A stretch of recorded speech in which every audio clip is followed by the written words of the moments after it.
पप्पा मैं अरे भाई अरे का जाने कहाँ गुल बनी अइती तो तनी उनकरा के लिए आके जैती शॉपिंग करावे। बड़ी मन करत बाजारी में घूमे के और सामान चढ़े वाला बात सोच तनी हरियर हरियर चूड़ी और साड़ी लेके फिर भइल बनी तेज हैं कर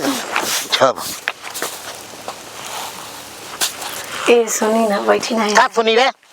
काहे देखा तो हम आवत न ये कुचल अभी बाहर तरी हां काहे ऐसे बोलत नहीं हट का बोलना बैठी ना के बात बात बैठी बैठी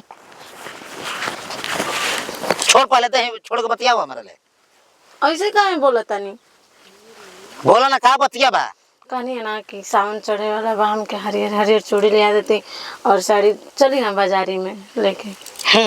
सावन चढ़ल बा हरियर चूड़ी पहरबू करिया करिया चूड़ी पहिराई तारा के अब करिया करिया पहिराई आ तो मत बतई हमारा घर मत फालतू बतियाओ चल बेउती कहि की ई काहे ऐसे बोलत नहीं काहे ना बोलब रे किन बतिबी ओ ये बोलना फिर रे ना रमजादी कहीं के टुकना छुआ उतरी हां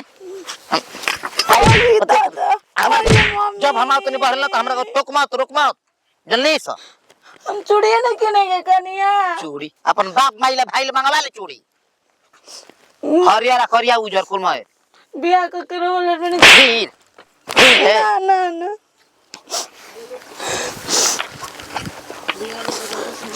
एगो चूड़ी कनी किनी करते हम के इतना मारे लगनी है कजने का हो गल बैंक रे खाना देते नहीं तब डांट के बोलते नहीं ढंग से बोलते नहीं कि हमरा से कजने का मोल बटे करा एक आज से पहले हम बहुत खुश रहनी अब आज के डेट में तो एकदम ना कुछ थोड़ा से भी खुशी नहीं खे मन करता कहाँ चल जाए बताइए पहले अगर मैं आधा घंटा टाइम देती थी तो 5 मिनट में पहुंच जाते थे। अब मैं 1 घंटे से इंतजार कर रही हूँ और इनका कोई अता पता नहीं है, पता नहीं कहाँ पे। बताइए देखिए जब से इनका शादी विवाह हो गया ना तब से इनका रहन सहन मेरे को अच्छा नहीं लग रहा। आने दो आज बताती हूँ। पता नहीं कहाँ मुझे डर लग रहा कोई देख ना ले और ही जाई पड़ू तो फिर कहाँ जाए बताइए। 1 घंटे घर में खोज नहीं हो घर में खोजतनी हो घर में खोजतनी तार के अजी छोड़े ना बात छोड़ के इधर मम्मी जी घूम रही हैं। अच्छा एक बात देखिए मैं आपसे बात नहीं करूंगी ठीक है यहाँ से। अरे का होई हम तो हर छोड़ के हम अपना मेहरा को थोड़ा ना कुछ करता नहीं। देखिए आपका लक्षण ठीक नहीं लग रहा ठीक है। क्या पहले ऐसे ही प्यार करते थे मेरे को इतना ज्यादा प्यार था हम दोनों में एक दूसरे के लिए जीते मरते थे लेकिन आप तो बीबी से तो छुट्टी नहीं आपको। तोरा खातिर का तन्नान का कली बनी बताओ तो मर्जी तो ठीक है जब तब मर्जी तोरा खातिर तार ना ना जी। अच्छा एक बात बता अगर आप मर जाएंगे तो मैं कैसे जी पाऊंगी। सुनिए ना जी मैं भी आप तो जानते मैं तोरा खातिर क्या करने की कइले। अच्छा मत रोइए ना प्लीज मत रोइए। अगर आप रोते हैं ना तो मुझे ना खून नहीं आंसू में मुझे खून आता है सच्ची बताऊं तो। एक बात बताऊं देखिए मैं कुछ भी हो जाए ठीक है। आप बोले थे ना मैं मना करे तो शादी मत करिए। मम्मी बुढ़िया बोले तो जाकर शादी कर लिए। बताइए आप बोले एक बार बोले मैं घर द्वार प्यार मोहब्बत अपना ससुराल छोड़कर सब मैं आपके साथ भाग जाऊं लेकिन आप एक बार हाँ तो करिए। प्यार ये होता है मेरे जैसे प्यार करके देखो तब समझ में आएगा ठीक है। अरे तुम्हें क्या पता प्यार क्या होता है। अरे पगली तू हम भौजाई हो के तो सब प्यार करी तार से कतना मानी ना तो के अपना मेहरा से बेसी मानी ना तोर मान हाँ सम्मान लेकिन करीला कहीं ना कहीं तो मेहरारू से तो प्यार है तभी ना नहीं के घर में बैठा का उसको छुट्टी उससे तो फुर्सत ही नहीं है आपको। आज फिन में रारू का मार कइल बानी सही में। हां मम्मी तू जान जे तोरा चलते अच्छा ठीक है सुनिए ना जी का हमर जिंदगी हो का अच्छा ठीक है मत रोना प्लीज सच्ची बताओ ना इसलिए तो आपसे इतना ज्यादा प्यार करती हूँ। अच्छा सुनिए ना उसको ना मार के भगा दीजिए ना। मार के भगाई ना जाइए हम के खुद के भाग चल जाई जाले पक्का ना। हां पक्का देखिए धोखा मत देना है। ना और एकदम पिछले ना 10 साल से भाग रहे हो आप झूठ मत बोलना। ना ना ना हम कहते बानी हम वो कर खुश नहीं की जतना कैसे मान लेगा आप मेरे से प्यार करते हो। जतना तू हमरा कइले बाड़ू ना आई लव यू बोलिए। हां आई लव यू जान आई लव यू टू। अच्छा सुनिए ना जी यहाँ कोई देख लेगा थोड़ा सा नहीं चुम्मा दूंगी। अच्छा चलो पक्का। हां चलो लेकिन देखिए बदलना मैं क्या बोले ना बदल कब ना बदल अभी क्या बोले थे भागने के लिए बोले हो ना। हां भाग पक्का। हम 2-4 पैसा बटोर लिहल जाओ हम तहसील आपने मेहरारू की कसम। हां मेहरारू के कसम तहार कसम अपन कसम मेहरारू का ही अरे हमें क्या कसम खा रहे हो अगर हम मर अपन मेहरारू ना तू मर्जी तो हम जीएम कैसे है फाटल कर जावे के सीएम कैसे है जा बोलिए ना बाप रे कर जो फट जा रहा है। अच्छा चलिए ना जी चलिए चलो जल्दी चलो जल्दी चल अरे खेतवा जोतवा दे।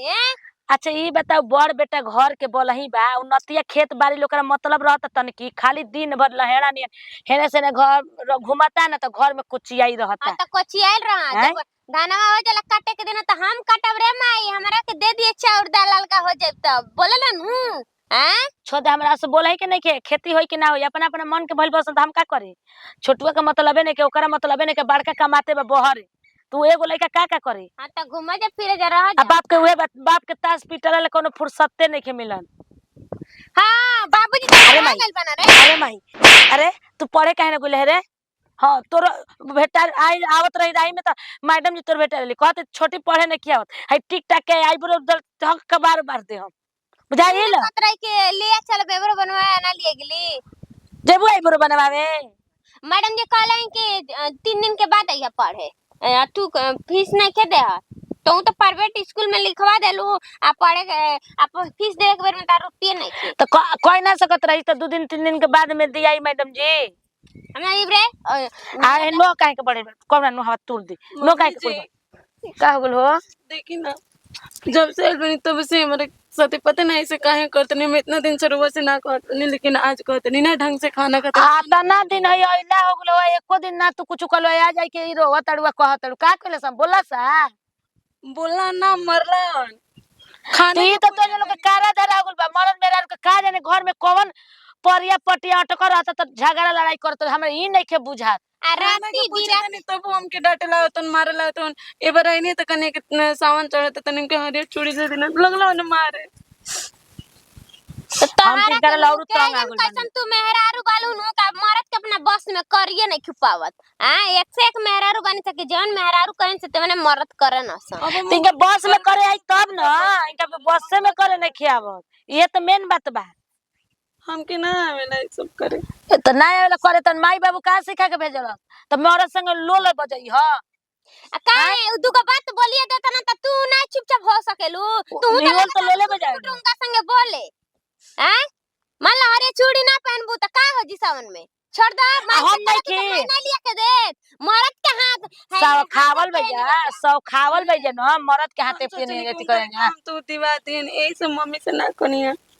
छोड़ जाओ एती घरी खिसियाइल रहता ना के जन का हमहु बोलता नहीं ना कि सुबह जात रहनी ना रास्ता में कने कहां तले भैया तक तो से का मतलब हमर से मत पूछ जो घरे।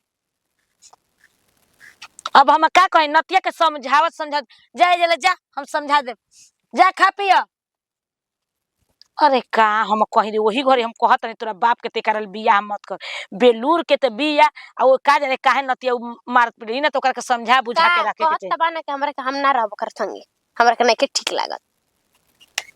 तब दोसर बियाह करे जाई ओकरा के करबी कगो बियाह करबी जो पूछा सा तने के त घर में नियम निकाल देबू सा कि एगो लइका पर 76 गो मेहर रखबू सा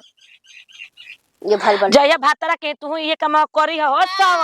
ऐसा जया कहां बा गुंजना बोला जो भैया केने बा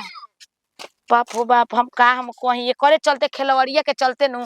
अपना लड़की के चलते नतियन का लगा नहीं के करत ता लगा क देती खाली एकरे मुंह देखत ना छे एक साल भर में हम बियाह क के साल भीतर विदा करत नहीं न काहे इति। देखिए जी आजकल आप मेरे टिकट करवा के और आजकल करवा रहे ठीक है मैं कुछ नहीं जानती टिकट कंफर्म हो टिकट के लिए बोले तो क्या बोल रहे कि आज हो जाएगा कल हो जाएगा तो कुछ हो आज गया। मेरे को जाना है मतलब घर छोड़ के मेरे को जाना मतलब जाना है आज मेरे साथ भागोगे या नहीं भागोगे सच बताओ मुझे। हम पैसा लेके आ गइल बनी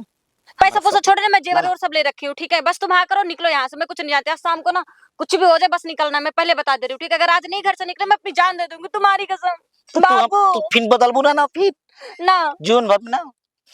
सच्ची में पक्का वाला वादा कर रही हूँ तोरा चलते हम का करना कह दे नहीं बताओ तो ही। हाँ तो आपके लिए मैं देखो अपने दुबई वाला हस्बैंड को छोड़ रहे तो क्या मैं कुछ नहीं कर रही हूँ आपके लिए पता 10 साल से बताई ना बाल बच्चा मैं कुछ किसी बारे में अरे तो रुपया पैसा का कहाला तू हमरा से प्रेम कैले बड़ू हम तो से प्रेम कैले बनी। हाँ तो मेरे मर्द का मारा तो आपके पीछे नहीं फूक रही हूँ मैं। बबुआ कहां गइला हो का जाने कहां गइल बनी हमारे से तने बोलत ना चलत बनी बताव ई लइका के खेल भौजी हो भौजी का हो रही नतिया का चिल्ला रे अरे माई का हो गइल जी ए जे बाबू रे का हो गइल आई रे माई का कहीं भौजी ए जे बाड़ी त का हो गइल बताई पहले बतिया घर में इज्जत लुटाता टे घर में घर है में इज्जत लुटाता और ये भौजी संग भैया फसल बोल नियन भैया बड़की भौजी संगे के कहता नतिया रे मारा बच्ची को अरे यही सन घरवा में जुलुम भइल बाटे ई का कहता नी जी अरे हो चलो ना छोटी माई ने तो भाग गया आ छोटिया कहां बे रे का जाने कहां कोई बियाहू देखियो आगे के प्लान बाटे टिकट बनल बा आज के भागल के प्लान बनल बा हां बनता टे चलता चलता अरे हेले चल में प्यार होता रे गुंजाना आ वो बड़की देखी मम्मी कहत रहनी नु कुछ तो दाल में काला बा कहत नहीं काहे ना कहना हमारे के मानत जाना तो आइए दादा का मन चले घर में के जन का होता। जी देखिए ना सच्ची बता रही हूँ मैं आपके बिना मैं एक पल भी नहीं जी सकती। देखिए मैं बोल रही हूँ आज चलो ना मैं अपनी जान दे दूंगी आज बहुत तो कहले रे तार हम पैसा लेके आई रही देख लो रे का ये तू करे खातिर बड़ू छोड़ मेरा जब भौजाइए करे के करे त हमरा कहे बियाह कर ले लो हम इन न बुझता अरे सोचे तू भतार नहीं खे रे भतार नहीं खे मारे में ठीक हो जाए तू कहलू जा केहू के सवाल देखी मम्मी हमें जना रहा हम चल बे उठ ए चल कि ना रे अरे रुक ना कि ना मारो भौजी मारो अरे रे तोरा ना बुझत रहे रे तोरा ना बुझत रहे तोरा ना बुझत रहे रे बियाह कर ले लो न तो बुझत रहे आई तो दादा तोरा बुझत रहे जब भौजाइए आई रो भाई कही बियाह कर ले आ रुक ना रे घर में पेहरारू रोवत ये कलपतिया तेरे खराब तेरे खाती लागत रही का कमी बा का तकले तारे के दिक्कत कइले बाड़ी कि तू सुने मम्मी जी हम ना रह में जा निकर के छोड़ के जे मैं अपन भाई के हां जो अरे ना हो तारा गोड़ पे गिरा तनी हम तोरे का मानत नहीं हम जा तबे ही नती अरे ना चल का करबे भाई के ना हम उगरे पर हमरे नहीं अब उनके पे के पे हम अपन मेहरारू पे रहो त भौजे अरे भाई